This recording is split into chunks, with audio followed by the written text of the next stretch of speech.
అందరికీ నమస్కారం అండి. నేను ఒక వీడియోలో చెప్పాను, స్వార్థంతో పూజలు చేస్తారు అని చెప్పాను. అలాగే స్వార్థంతో అమ్మవారికి పెట్టుకునే నైవేద్యాలు కూడా స్వార్థపూరితంగా చేస్తున్నారు.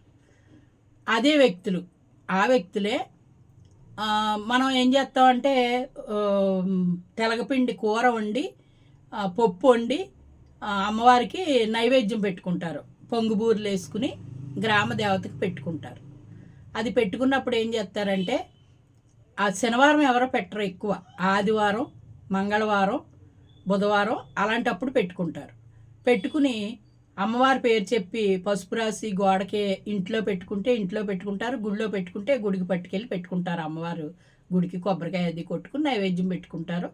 ఇది తీసుకోవడానికి ఇంటి సాకళ్ళు ఉంటే, పల్లెటూరులో అయితే సాకళ్ళను పిలుచుకుని వాళ్ళకి తాంబూలం ఇచ్చి వాళ్ళకి ఇంకా ఏమన్నా పెట్టే ఉంటే పెట్టి ఇచ్చుకుంటారు. అది అది ఆచారం. అది వాళ్ళకి ఇస్తే సలవని, ఆ చెయ్యి పడితే సలవ, వాళ్ళు తీసుకుంటే సలవ, గ్రామదేవత తీసుకున్నట్టు స్వీకరించినట్టు అని అభిప్రాయంతో ఇస్తూ ఉంటారు. చాలా మంచి పని అండి, అది పూర్వం నుంచి చేసే పని అది. కానీ శనివారం ఇవ్వరండి, అది కూడా తప్పు. శనివారం నువ్వులతో చేసింది తెలగపిండి కనుక మనం అమ్మవారికి పెట్టినా ఏది పెట్టినా సరే అలాగా వాళ్ళకి ఇవ్వకూడదు. ఎందుకు మళ్ళీ వాళ్ళని ఎందుకు తప్పు చేయాలి? తప్పు కదా మనం చేసే పని. ఆదివారాలు అయ్యి పెట్టుకున్నప్పుడు ఇవ్వచ్చు. అది కూడా చేతికి ఇవ్వరండి, మూల పెట్టి దండం పెట్టుకుంటారు. గుడి అనుకోండి, గుడి దగ్గర పెట్టి దండం పెట్టుకుంటారు. గుడి అయితే అక్కడ వదిలేసి పక్కన పెట్టేసి వచ్చేస్తారు. లేదు ఇంట్లో అనుకోండి, ఆవిడని పిలిచి అక్కడ 116లో అయ్యి కొబ్బరికాయలు కొడతారు, ఈ బూర్లు అన్నీ పెడతారు. ఇవన్నీ కలిసి తీసుకోమని ఆవిడకి చెప్తారు. ఆకులు వేసేసి మగవాళ్ళు అయితే మగవాళ్ళు, ఆడవాళ్ళు అయితే ఆడవాళ్ళకి తీసుకోండి అమ్మ అని చెప్పి ఇస్తారు. అది ఆచారం, అది పద్ధతే, పూర్వం నుంచి వచ్చే ఆచారం.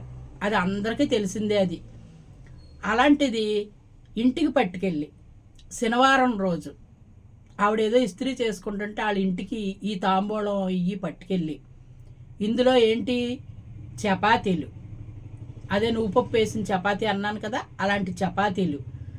తర్వాత ఏమో బూర్లు వండుతారు అనుకోండి, బూర్లలో పూర్ణం నువ్వు పప్పు పూర్ణం ఇలా చేసేసి పొంగుబూర్లు వేసేసి ఆ పొంగుబూర్లు లోపలేమో ఈ పూర్ణం పెట్టేసి ఇవన్నీ వండేసుకుని ఆకుతోటి పాటు ఒక పళ్ళులో పట్టుకుని వాళ్ళ ఇంటికి వెళ్ళి ఆవిడని కేకేసి, పెద్ద ఆవిడ చాలా పద్ధతి అయిన అమ్మాయి, ఆవిడ చాలా పద్ధతిగా ఉంటుంది, పూజలు అవి చేసుకుంటుంది, చాలా పద్ధతిగా ఉంటుంది ఆవిడని కేకేసి, ఆవిడ మీకు ఇస్తే సలవండి, ఇదిగోండి తీసుకోండి అని చెప్పి చేతిలో పెట్టిందంట. ఆ రోజు శనివారం చేతిలో పెట్టింది. ఇందులో ఎన్ని ఉన్నాయి? తెలగపిండి కూర ఉంది, నువ్వు పప్పు బూర్లు ఉన్నాయి, చపాతీలు ఉన్నాయి, ఇవన్నీ ఉన్నాయి. ఆవిడేదో జాసలో ఉండి మామూలు గమ్మును తీసుకుంటాం కదా, ఆ రోజు ఏంటనేది మర్చిపోయి తీసేసుకుంది. తీసుకున్నాక వాళ్ళ మనవడో ఎవరో లేకపోతే వాళ్ళ పిల్లలు ఎవరో ఒకళ్ళు చూసి, వాళ్ళ శనివారం కదా తెలగపిండి కూర చేతికి ఎందుకు తీసుకున్నావు, కింద పెట్టమనా పోయేవా అని అన్నారు. అప్పుడు ఆవిడకి చాలా బాధ కలిగి కోపం వచ్చిందంట. కోపం వచ్చి ఏం చేసిందంటే, ఏమండి ఈరోజు శనివారం కదా, మీరు పట్టుకొచ్చారు బాగానే ఉంది, మీరు ఇచ్చేసారు, నేను తీసేసుకున్నాను, నేను శనివారం గుర్తులేదండి నాకు, అలా చేతికి ఎప్పుడు ఇవ్వకూడదండి, కింద పెట్టాలి, మాకు ఎవరు పిలిచినా కింద పెట్టాము తీసుకోమంటారు, మేము తీసుకుని తెచ్చుకుంటామండి, అదేంటండి చేతికి ఇచ్చారని అడిగిందంట. అయ్యో అదేంటండి పెద్దవారు మీ చేతికి ఇవ్వాలనండి, ఇచ్చానండి. చమత్కార మాటలు, మా అమ్మమ్మ అనేది చమత్కార మాటలు అనేది, అది చాలా ఏదో భక్తితో కూడుకున్నట్టు అటువంటి మాటలు మాట్లాడి ఎదర మనుషుల్ని మోసం చేస్తూ ఉంటారు. అలాంటి వాళ్ళు మన చుట్టుపక్కల కొంతమంది ఉంటారండి, అందరూ ఉండరు, అలాగా కొంతమంది ఉంటారు. 100లో ఒక 10 మంది ఉంటారు అనుకోండి నాకు తెలిసి. ఇవిడి అప్పుడు చేతికి కోపం వచ్చిందంటే, ఇదిగోండి పట్టుకోండి మీరు అనేసి ఆవిడ చేతిలో పెట్టేసిందంట కోపాన్ని. మంచి పని చేశారు అన్నాను నేను, నాతో చెప్తే మంచి పని చేశారండి అన్నాను. అప్పుడు చెప్పాను నేను, ఇంతవరకు ఇలా చేసిందండి ఆవిడ అని చెప్పి.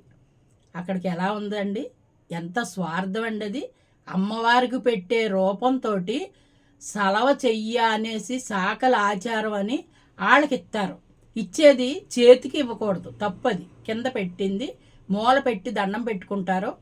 అలాంటప్పుడు ఆవిడని తీసుకోమ్మా అని చెప్తారు. అక్కడ తాంబూలం కూడా డబ్బులు పెట్టాలి, డబ్బులు పెట్టి 116లో మన ఓపికకి తగ్గట్టు డబ్బులు పెట్టి తీసుకో అంటారు. నేనైతే ఏం చేస్తానంటే జాకెట్ బట్ట ఒక 100 రూపాయలు అలా పెట్టి తీసుకోమ్మా అని చెప్తాను. నేను తాంబూలం అలా ఇస్తాను. నేను మొన్న కొత్తిల్లు పాలు పొంగించుకున్నప్పుడు కూడా అలాగే తీసుకెళ్ళేవాడిని. వండిన అన్నం వండినట్టు అక్కడ పెట్టేసి కూరలు అన్నీ పెట్టేసి, ఆ రోజు ఏంటి లక్షవారం బుధవారమో పెట్టుకున్నాం మేము. బుధవారం పెట్టుకున్నాం. ఆ బుధవారం రోజు తీసుకోమ్మా అని చెప్పి జాకెట్ మొక్కతో సహా అన్నీ అక్కడ పెట్టాను. పెడితే సంతోషంగా పట్టుకెళ్ళింది. అది మంచి పని అండి. అంతేగాని స్వార్థంతో ఎదర మనుషులు పాడైపోవాలి అనేసి చేయడం దేవుడు రూపంలో చేసేటప్పుడు మంచి చెయ్యాలి. దేవుణ్ణి కూడా మోసం చెయ్యాలనుకుంటే పుట్టగతులు ఉండవు. ఏమంటారు చెప్పండి? ఆ వ్యక్తులు నా దగ్గర వాపోయారు. నా దగ్గర చెప్పిన మాట మీకు చెప్తున్నాను. అలాంటి స్వార్థపూరితమైన మనుషులు ఉంటారు. ఇప్పుడు ఏమన్నారు వాళ్ళు నాతో, ప్రసాదం తీసుకుంటాక భయం వేస్తుందండి అన్నారు. ఎంత తప్పండి ఇది? చాలా పొరపాటు కదండి. నేను నైవేద్యం పెట్టినప్పుడు కృష్ణుడికి నైవేద్యాలు పెడతాను, పిండి వంటలు పెడతాను. అప్పుడు నువ్వుల ఉండలు కూడా ఉంటాయి అందులో. నువ్వుల ఉండలు ఇవ్వను ఎవరికి, ఎందుకంటే వాళ్ళ చేతికి ప్రసాదం ఇస్తాం మనం. ఇచ్చేటప్పుడు ఆ నువ్వులు ఎందుకు ఇవ్వాలని చెప్పి మేము నువ్వుల ఉండలు తీసేసి పక్కన పెట్టేసుకుని కొబ్బరి అటువంటి ఉన్న ఉండలు, లేకపోతే బూర్లు, గారెలు, లడ్డూలు, పాలకోవలు ఇలాంటివన్నీ పంచిపెట్టేస్తాను నేను. ఆ ఒక్కొక్క నువ్వుల ఉండలు ఒకటే తీసేస్తాను. అది ఆ జనం ఉండగానే అందరు ఎదురుగానే తీసేసి పక్కన పెట్టేస్తాను.